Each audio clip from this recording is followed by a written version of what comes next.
Hey guys, Spirit of the Law here. I want to make an update video about what's without a doubt one of the most incredible community tools we've ever had in AoE2, where you can design your own civilizations.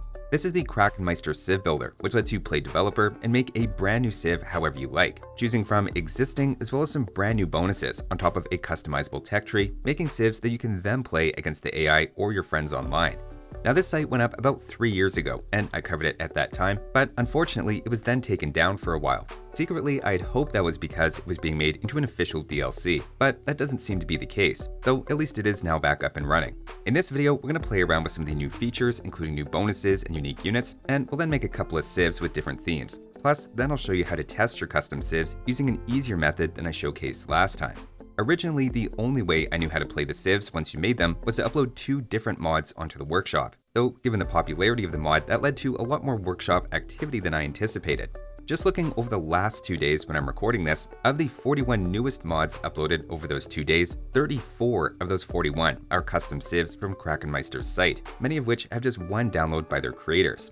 This is with many people not even knowing the site is back up, so you can just imagine how many personal use mods were being uploaded in the days just after the first video I made showcasing it. At the end of this video though, I'll be showing you how to save your civilizations locally in your own game files instead of the workshop, which will hopefully reduce some of the spam going forward for those people who only want to play their custom civs against the AI. Now to give you a quick sense of how powerful and creative this is, and why so many people are excited about it, here we have my custom Steppe Lancer civilization I made, the Khazars, even featuring the actual Khazar flag, and should make for a nice way to showcase how you can mix new and existing bonuses. The first bonus is they can upgrade elite Steppe Lancers into a brand new unit, the Royal Lancer, giving them a little more attack and HP. I then have the Mongols' 30% more HP bonus and the Berbers' stable discount, and obviously you can mix and match existing bonuses from civs in creative and stacking ways. I then added a brand new smaller farm bonus that caught my eye, changing the regular 3x3 farms to just 2x2 tiles, making them easier to stack together and reduce some walking as their eco bonus. Rounding things out, we then have Steppe Lancers getting plus 10 bonus damage against villagers, so even a couple in your economy would get pretty nasty, and is maybe overkill in some situations quite literally. The unique techs are then a couple of existing ones, and finally plus 3 line of sight on Steppe Lancers as the team bonus. The unique unit is in the Kazakh, which is classified as a heavier version of the cavalry archer, having better attack and durability, but a little slower and requires a castle. The whole civ is probably a little too hyper-focused on Steppe Lancers and a bit slow out of the gate admittedly, but once it gets rolling, it's pretty broken and highlights the creativity of some of the site's added bonuses. Now though, let's walk through the process of making a couple more civs so you can get a sense of how that works, including some of the site's brand new features. Let's check it out. Alright, so first off, in order to find the site, we just search for Tlaxcalans Civ Builder in any search engine, and it should be the first result, taking you to this page. For this first civ I want to make, I was thinking we do a Crusader variant on the French. So we do Knights Hospitaller, which I think is French. So I could, if I had a picture of their flag, I could actually upload that as a custom image. However, I think I can make it just using the tools he's got here. So just give me a sec for that.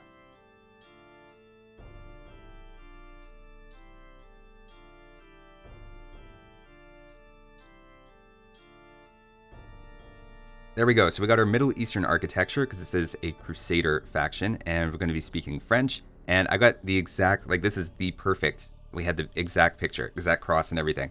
So Knights Hospitaller, perfect. All right, so I've gone through the tech tree quickly and I basically gave us the Frank tech tree with a very small tweak. Maybe not that small actually, is I gave us the full monastery. The idea here is that we're going to have this monk rush early game and we're going to turn into more of a classic Frank's late game. Is the concept behind this. And notice that I've got 300 points spent. That's kind of the recommended amount and is realistic for the civs that are in the game. So to explain that, if I took away Paladin, that drops me by 9 points. So the idea is that if you're playing with somebody else, you could have a limit and say, okay, you can only spend 300 points in your tech tree or 350 points. To give you a sense of it, I think 440 is if you gave yourself everything. Next, we're gonna jump into the bonuses and I'm gonna have to think about this a little bit.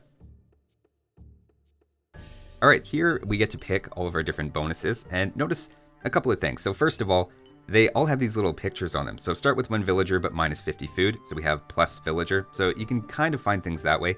Another little tip here is that civilizations bonuses tend to be grouped together. So here we have cheaper town centers, we have foot archers with extra range, and shepherds working 25% faster. So we have all 3 Britons bonuses together. And we actually have all the Franks right beside it. So we'll just grab these. So this is our cheaper castles. This is our foragers and our cavalry having more HP. Now, one other thing I should point out is that you can actually filter now. This is a monk civ is kind of our idea. So we can jump and we can filter to just things that affect monks by typing in monk. So now anything that has monk in its description is going to show up here. Same thing, if we wanted stable bonuses, we could do that. If we wanted cavalry bonuses. So it makes things a little bit easier to find. I think this is a great addition. This didn't used to be here. So I'm going to go through and I'm going to pick some bonuses and I'll let you know what I find. I got 5 bonuses picked out. I could do more. I could do 6 or 7 and really get something pretty crazy going on. But I think I'm going to limit myself to 5. So I've got to make some tough choices. And to start with, I'm going to take 2 of the Franks' current bonuses. I do want this to be very based on the Franks. So we're going to have their mounted units having like basically free bloodlines from your knights and the really strong paladins. Plus, crusades, you build lots of fortresses. So I think we can keep the castle bonus in there and still be on theme. Now, though, I don't want to turn them into the regular kind of scout rush civ and, very strong early game of the Franks. Instead, I want this to be a monk rushing civ with an early castle age power spike. So the next bonus is we're going to give them monasteries in feudal age. Now, remember, monks are still very expensive and they also take longer to convert in feudal age and they can't pick up relics as just a couple of extra things that Krakenmeister's thrown in here. Next, how about this one? Every monastery tech we research brings a new monk to your cause, meaning it creates a monk. So you spend 140 gold, research a tech, and you get that tech, plus you get a free monk coming out. Now remember, there's only so many monastery techs, but this really helps that early rushing aspect. And then just to superpower that, we're going to give monastery techs 50% discount. You're just going to steal that from the Burmese. We get this early monastery tech. Remember, there's no techs you can get in feudal age. So we build our monastery, we research techs, they're much cheaper, and we're getting free monks at the same time. Next, we have to pick a unique unit, and we could just go with the regular throwing axeman. Actually kind of works in the Franks tech tree pretty well. But how about this? We can get Crusader Knights, which are unconvertible heavy cavalry. So we get knights that can't be converted. Not actually sure how their stats compare, but I just think that's so on brand. I mean, guys, we're literally a Crusader civ, making Crusader Knights a no-brainer. As for our unique tech, I was looking through this and we got a couple of monk options, so we could have Orthodoxy, though that doesn't really make sense for a Crusader civ. Inquisition, I mean, maybe a little bit. I think by Maristan actually makes the most sense, because I think that literally translates to hospital, and that's kind of our civ's whole deal, and then we get that healing aspect in. So we're going to be able to heal all of our knights and stuff in a big group, and monks will heal each other in a big group. I think this makes a lot of sense. All right, next for the Imperial Age one, we do have some things that we could do to pump up our knights even more, although I think I'm going to go with this one. So villagers, how does this sound? Villagers' Revenge. Dead villagers become halberdiers. So somebody's raiding your base with a bunch of hussars, and as they kill villagers, halberdiers are just appearing in your base. I think that'd be hilarious. So I'm going to take that. We're like unraidable by hussars here. Finally, for our team bonus, there's a few options here. We've got a few different monk ones, or how many monk ones do we even have? So we've got monks heal, monasteries work faster. That'd be pretty useful for a rush. Monks more line of sight. Nah, monasteries 3 times HP. I think we're just going to go with 20% faster working monasteries. I think that makes sense. Now that we're done that, we just hit download and that's it. So we can actually edit that file if we want, but now we're just going to go back to the home and I'm just going to start the next civilization. These are going to be the Tlaxcalans, which were basically enemies of the Aztecs. And I'm thinking for this one, we're going to go for super heavy infantry spam that we just throw a bunch of infantry at you in the early game and hope we win. And if not, we just don't have much of a late game. That's kind of the idea I want to go for here. And I'm not sure if this is going to be an Eagle Warrior rush or just a regular longsword rush. I got to see how many Eagle Warrior bonuses we have. But I'll just make this up and I'll show you what I got.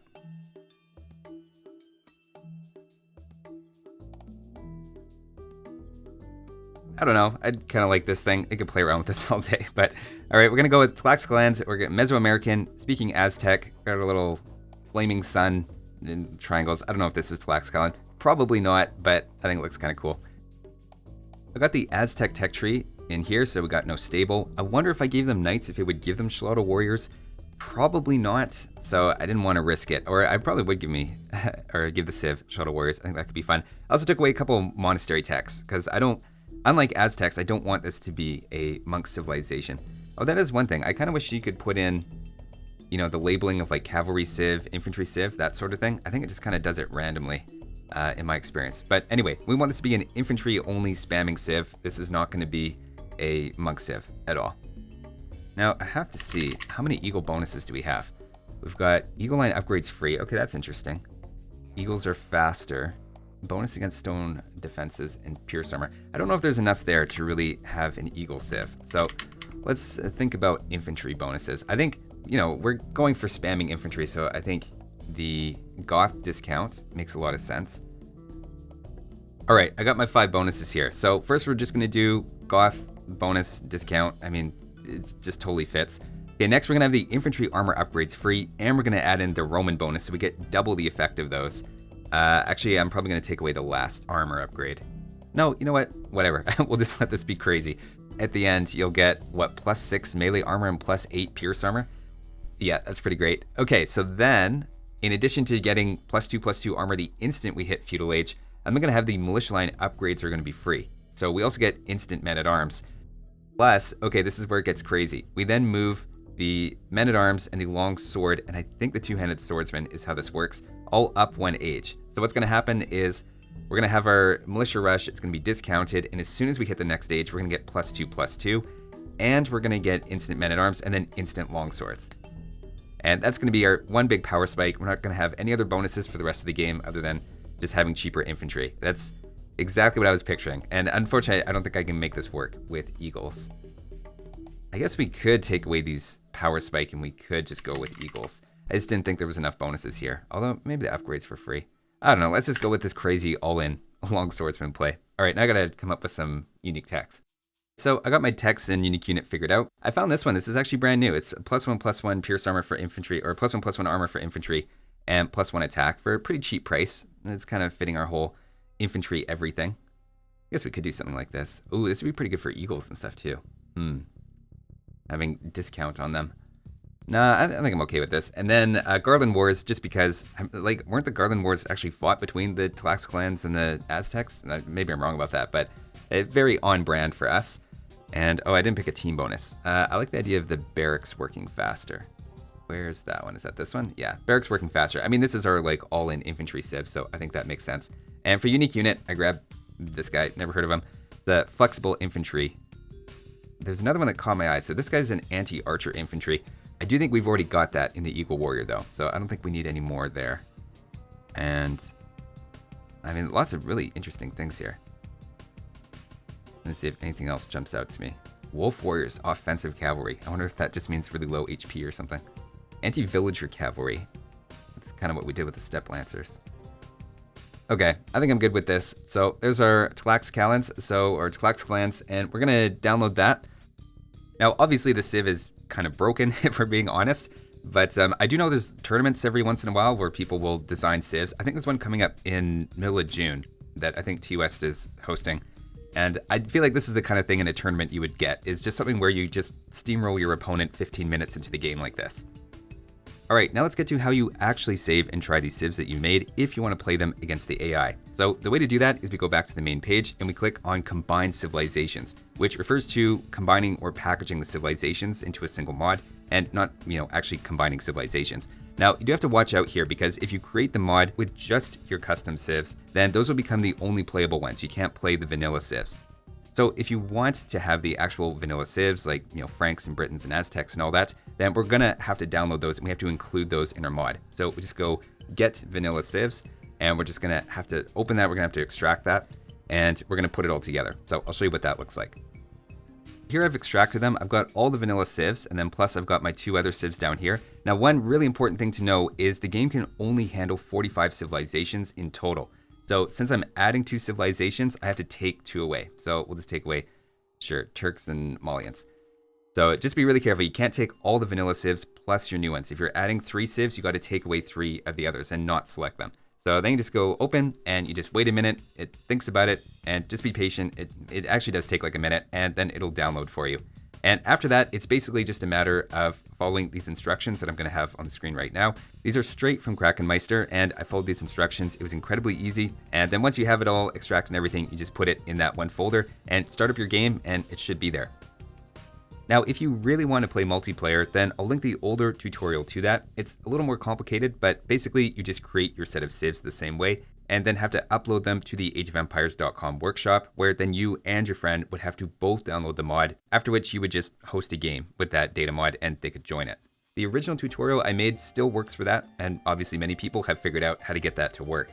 Also, if you really like the project, consider buying Krakenmeister a coffee to show him some support, as he's a one-man team, making, in my opinion, the coolest AoE2 project out there. Alright, so last thing you need to remember is to change the default data mod to the one that you just got there.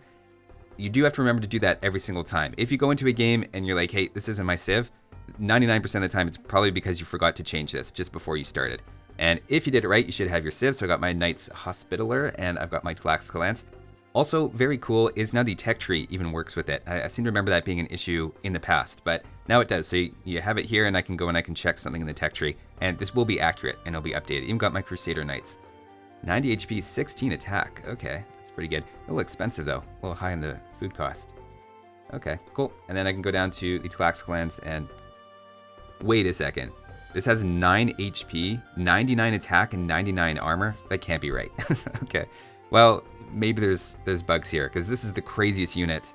This is not a generalist infantry. This is like Furious the Monkey Boy. Okay, well, there you go. Now, I want to end this by making a quick pitch that I really think this whole site needs to be incorporated into the game. First off, the initial video I made showcasing it crashed the site on day one in about 20 minutes, and even once it was back up, honestly guys, this took the mod workshop by storm. I even have the numbers. Of the 30,280 mods on the DE workshop, over 7,700 of them have the name Krakenmeister in their description, which is almost 25% of all mods ever uploaded. And who knows how many of the others are custom civ related, but just don't specifically credit Krakenmeister in the description. It honestly wouldn't surprise me if over half the mods in the workshop are custom civ related, mostly through this site.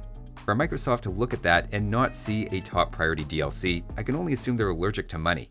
Now, if I'm put in charge of AoE2, and to be clear, they're never going to do that, probably the right call, but day one, we're filling up a truck with cash and dumping it on Krakenmeister's front lawn to get him on board and make this an official DLC.